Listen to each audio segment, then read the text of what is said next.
안녕하세요. 94차 헬린마이스 디스커버를 시작하겠습니다. 오늘은 제가 킨텍스에 와 있습니다. 오늘 저희 같이 계시는 황희곤 교수님께서 메타 웰니스 학회라는 학술 단체를 만드시게 되셔서 이 학회의 뭐라 그러죠? 처음 초기 행사 자체를 오늘 킨텍스에서 하게 되었습니다. 행사의 기조 강연자로서 파인 이노베이션의 김동욱 박사님께서 기조 연설을 해주실 텐데요. 그거와 관련돼서 저희가 김동욱 박사님의 AI하고 메타버스에 대한 이야기는 오늘 지금 인사 말씀 먼저 나누고 그 내용을 중심으로 해서 일단 보여드리고 시작하기 전에 우선은 김동욱 박사님께 몇 가지 좀 여쭤보도록 하겠습니다. 저희 이제 하고 있는 전시회라든지 컨벤션과 관련된 산업에서도 이 지금 코로나를 겪으면서 비대면 경제가 되고 다 디지털 전환이 이루어지는 관점에 메타버스라든지 아니면 빅데이터, 인공지능에 대한 관심은 되게 높아지고 있는 상황입니다. 실제로 아직 이쪽으로 정말로 진짜 괜찮다 하는 좋은 모델이 나왔다라고 자신 있게 말씀을 드릴 수는 없지만 많은 기업들이 이 분야에 관심이 있기 때문에 이런 사업을 하려고 한다고 하면 어떤 것들을 고려해야 될지 우선 짧게 조금 소개해 주시면 감사하겠습니다. 저는 이쪽 분야를 한 30여 년 정도 했다고 생각하는데 그걸 통해서 이제 몇 가지 레슨을 배웠죠. 근데 그 중에서 가장 큰 부분이 사실은 비용입니다. 만드는 것도 비용이고 사업하는 것도 비용이고 데이터를 구하는 것도 비용이고 그래서 비용을 생각하지 않고 데이터를 구한다든가 비용을 생각하지 않고 어떤 것들을 또 만든다든가 그 데이터를 가지고 혹은 비용을 생각하지 않고 사업을 만들면 결국은 그게 이제 사업의 영속성을 가지기는 어렵다는 뜻이고요. 그리고 사실 데이터부터 시작하면 우리가 갖고 있는 어렵게 얻을 수 있는 데이터만 말고요. 버려지는 데이터가 많습니다. 그러니까 처음부터 여기 전시에 말씀드렸지만 많은 사람들이 그 데이터를 어떻게 얻을까? 혹은 내가 어떤 데이터를 평상시에도 만들어지고 있을까? 그럼 그 만들어지는 데이터를 어떻게 모아서 가공해가지고 똑같은 일을 반복하지 않을까? 효율적으로 그런 거를 생각 안 하는 부분이 많다 보니까 나중에 무슨 사업을 하든 어떤 꿈이 있어도 이미 데이터는 지나가 버렸죠. 그래서 데이터라는 거는 사실 지금부터 준비하는 게 한 예를 두 가지를 드리고 싶어요. 하나는 아시겠지만 피트라는 회사, 한림대 출신들이 만든 가상 전시 회사죠. 코로나 때 스포트라이트 받고 한 30억 정도 매출도 하고 열심히 하시는 분인데 지속 가능할까요? 그런 질문을 하면 이 회사보다 돈도 많고 기술도 많고 대기업이 들어온다면 이 비즈니스는 어떨까? 이분들이 시장을 개척했습니다. 계속 잘할까? 똑같은 얘기를 할 수 있는 거고요. 두 번째, 그러면 이제 사업을 영위하기 위해서 몇 가지 키가 되는 걸 질문할 텐데 저는 첫 번째가 언맨 니즈. 언맨 니즈라는 건 뭐냐면 실제로 이런 사업이나 기술이나 여러 가지가 있을 때 아직도 소비자 입장에서 혹은 행위자 입장에서 용이되지 않는 것이 있을까? 예를 들어서 한 가지 굿 뉴스는 뭐냐면 코로나로 인해서 이런 전시도요. 가상 전시가 이제는 낯설지 않습니다. 그거는 굉장히 큰 거거든요. 전에는 기업에서 투자 잘 안 하려고 했죠. 이중이라고 생각했으니까 지금은 가상에서 얻는 게 있다. 그런데 가상에서 얻지 못하는 것도 있을 테니 온라인과 오프라인을 간직할 수밖에 없겠죠. 그래서 제가 동료들이 질문했던 거가 저는 굉장히 와닿아요. 줌 회의를 많이 한다고 합니다. 이제 해외 나가서 미팅하기 어려우니까 사업 미팅. 그러면 줌 회의를 하고 나면 1시간 정도 회의하면 거의 녹초가 된대요. 온 몸에 힘이 다 빠지고 그 다음에 식은땀 반복된다고. 왜 그럴까요? 긴장하고 집중을 그렇죠. 하지 않으면 집중입니다. 왜냐하면 우리가 그냥 만나면 여기 선생님 계시지만 눈도 보고 이 사람이 거짓말을 하는지 혹은 여러 가지 사업적인 의도를 뒤에서 디프리할 때 밥 먹으면서 얻을 수 있고 여러 가지 방법을 수만 년 동안 우리는 해왔어요. 근데 이제는 공간이 온라인 공간으로 들어왔어요. 가상으로 그 표정 하나하나밖에 못 봐요. 그럼 어떻게 해야 되죠? 거기에 모든 힘을 다 쓸 수밖에 없어요. 그럼 하고 나서 정말 이 사람이 말한 게 의도는 뭘까? 모른다는 거죠. 그러면 이거는 그럼 다시 오프라인으로 가는 게 정답일까요? 전시도 이렇게 가상으로 많이 왔는데 자 이제 코로나가 끝났으면 오프라인을 가는 게 맞을까요?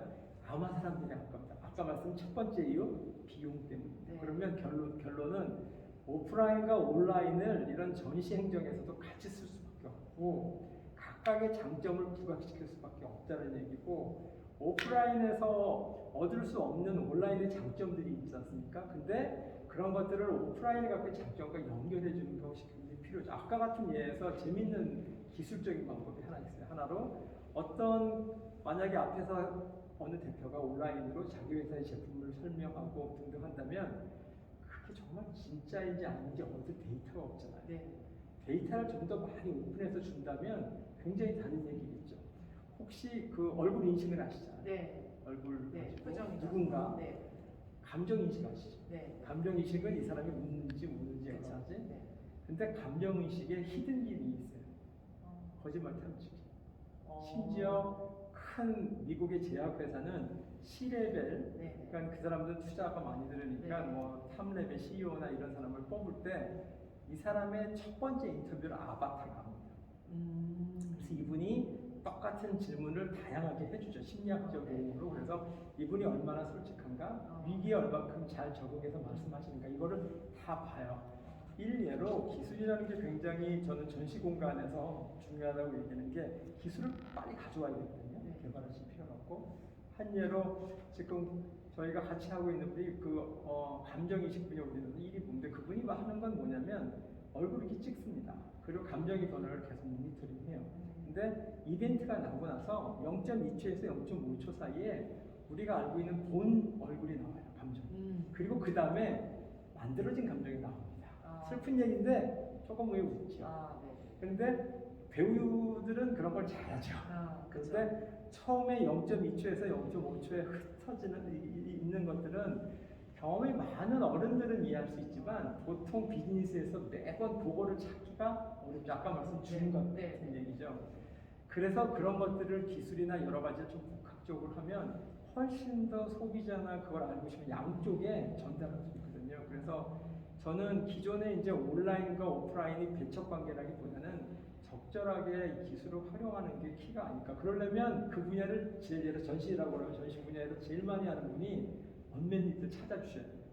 기술자는 모릅니다. 그죠. 제가 질문 드리고 싶었어요. 아무래도 데이터의 수집이나 이런 부분에서 저희도 고민하고 있었던 부분 중에 하나가 지금 저희는 있는 기술을 갖고 오는 노력을 해야 된다라고 말씀하셨는데 저희 산업에서는 지금 있는 기술을 갖고 오는 것보다 기술을 개발하는 쪽에 지금 막 고민을 하고 계시는 것 같아요. 근데 기술을 개발하려고 하다 보니까 그러면 이 기술 그러니까 개발자하고 저희 업종에 있는 사람하고 만나는데 저희 업종에 있는 사람들은 기술에 대해서 모르고 그들은 우리를 모르는데 이 사이에 대화도 또 잘 안 되는 거예요. 용어도 다르고 보는 시각도 다르고 하다 보니까 그래서 이게 어떻게 뭐 국가에서 근데 이제 저희 이 마이스 산업에 있는 업체들이 다 조금 규모가 작고 이러다 보니까 큰 금액을 투자하기는 어렵고 이런 상황 속에 정부 자금을 받아서 이런 기술을 개발하겠다라는 것들이 정부에서도 이들을 도와줘야겠다. 그러면 좀 자금을 지원해줘라.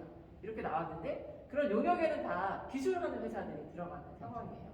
그렇게 되다 보니까 저도 주변에서 보면서 그분들이 막 이런 얘기를 하세요. 근데 제가 그 기능이 우리 산업에 필요한가? 이런 생각이 계속 들어서 그런 게 필요한가요? 라고 또 얘기를 하면 그분들은 기술로는 이게 최고라고 자꾸만 얘기를 하시면서 이거로 가야 된다고 말씀하시니까 기술 모르는 사람 입장에서는 미래는 또 저렇게 되나? 이렇게 되니까 이게 계속 이렇게 돼서 발전이 되는 건가 싶기도 하고 이게 맞나 싶기도 하고 이런 생각이 드는데 지금 오늘 이제 대표님 주시는 말씀을 들어보니까 그러니까 꼭 기술자가 이걸 드라이브 걸어가는 것보다는 오히려 전문가의 의견을 많이 들어봐야 되는 게 그러니까 기술자도 있고 네. 기술을 잘 만드는 그리고 기술을 하는 사람이 그걸 필요로 하는 사람은 커뮤니케이터가 필요하죠. 보통 회사에서는 기획자이기도 하고 그런 역할이거든요.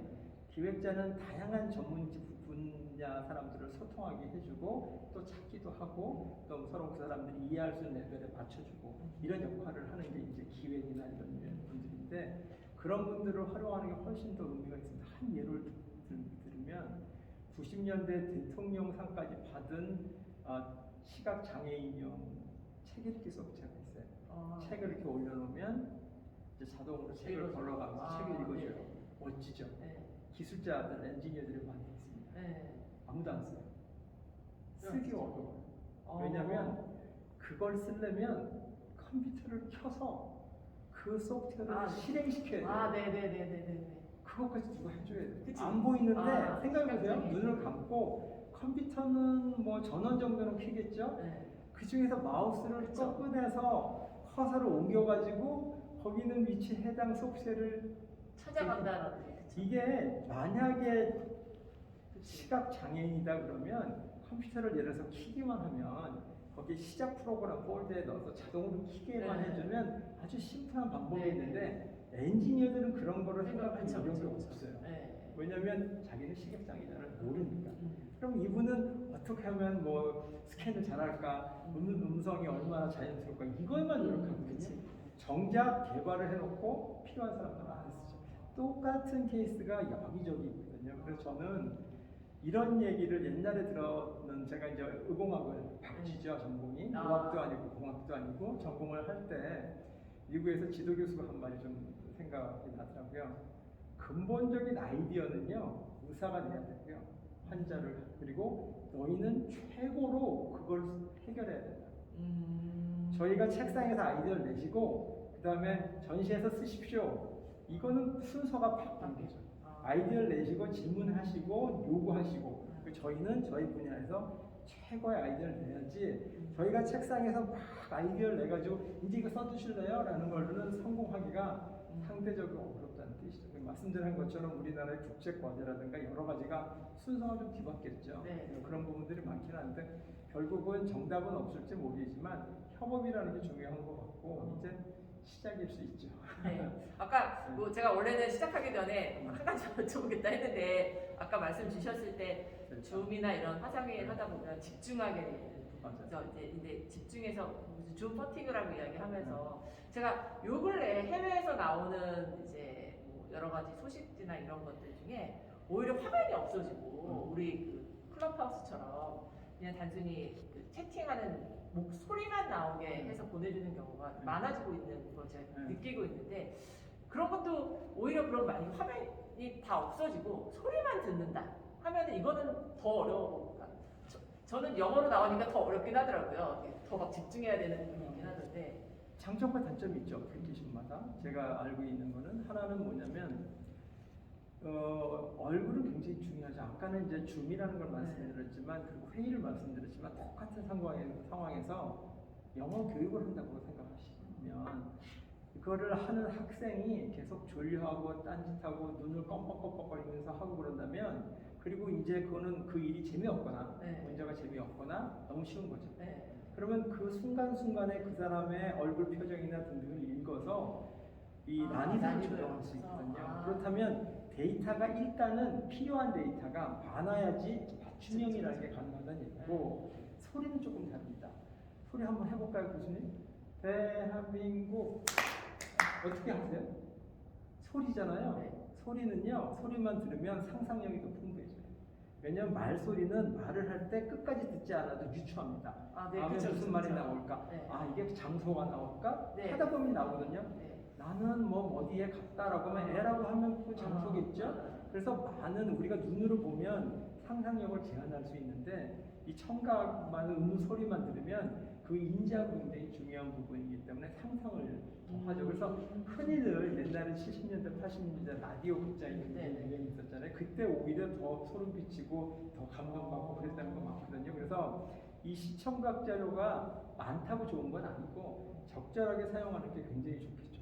공포심 느끼는 많은 영화 중에서 웨이드 언틀 땅인가요? 어두운 곳에서 소리만 나오고 막 그러다 공포심을 느끼거든요. 그래서 적절히 심리학적으로 한다면 여러 가지 이용하는 거에 따라서 정말 효과는 달라질 것 같긴 한데 오랫동안 대답일지 모르겠어요. 아니요. 되게 재밌게 들었습니다. 그 대표님 모시고 사실은 더 긴 대화를 저희가 많이 해야지 될 것 같은데 오늘은 앞서서 말씀드린 것처럼 지금 메타 웰니스 학회 그 총회에서 기조연설을 해주셨습니다. 그래서 저희가 오늘은 김동욱 박사님하고 짧게 인터뷰를 하고 뒷부분에 이어서 김동욱 박사님의 기조연설 강연을 함께 듣는 걸로 마치도록 하겠습니다. 네, 이상 마치겠습니다. 감사합니다. 감사합니다.